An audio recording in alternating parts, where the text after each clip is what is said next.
કશ્યપ મર કેવી રીતે બન્યું કાશ્મીર? નમસ્કાર મિત્રો, આપ સૌનું સ્વાગત છે અમારી ચેનલ પર। આજે આપણે વાત કરીશું કશ્યપ મર કેવી રીતે બન્યું કાશ્મીર। આજનો એપિસોડ આપણે જણાવીશું કે કશ્યપ મર નામે જાણીતો પ્રદેશ કાશ્મીર તરીકે ઓળખવાનું રહસ્ય। કશ્યપ મર શબ્દ મૂળ વિશે વાત કરીએ તો હિન્દુ ધર્મગ્રંથોમાં કહેવામાં આવ્યું છે કે કશ્યપ મુનિએ આ પ્રદેશનો વિકાસ કર્યો હતો। કશ્યપ મુનિ બ્રહ્મજીના એક માનસ પુત્ર હતા અને તેમને આ સ્થળે વસાવ્યો હતો। કથા મુજબ કશ્યપ મુનિએ આ સ્થળને ગંદકી અને રાક્ષસો પાસેથી મુક્ત કરાવીને અહીં નવો જીવનનો વિકાસ કર્યો હતો।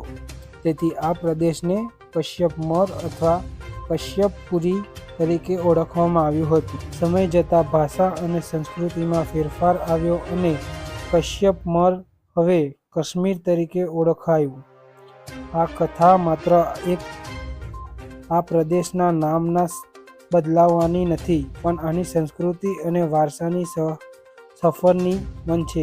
આપણે જોઈએ કે આજના કાશ્મીરની કુદરત સૌંદર્ય કશ્યપપરની કથા કેવી જીવંત છે। અહીંના પહાડો, તળાવો અને બગીચા આજે પણ કશ્યપ મુનિની સંસ્કાર અને વારસાનો સમૃદ્ધ રાખે છે।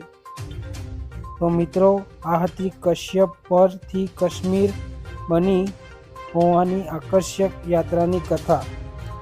જો તમને આ વિડીયો ગમી હોય તો લાઈક અને શેર, સબસ્ક્રાઈબ કરવાનું ભૂલશો નહીં।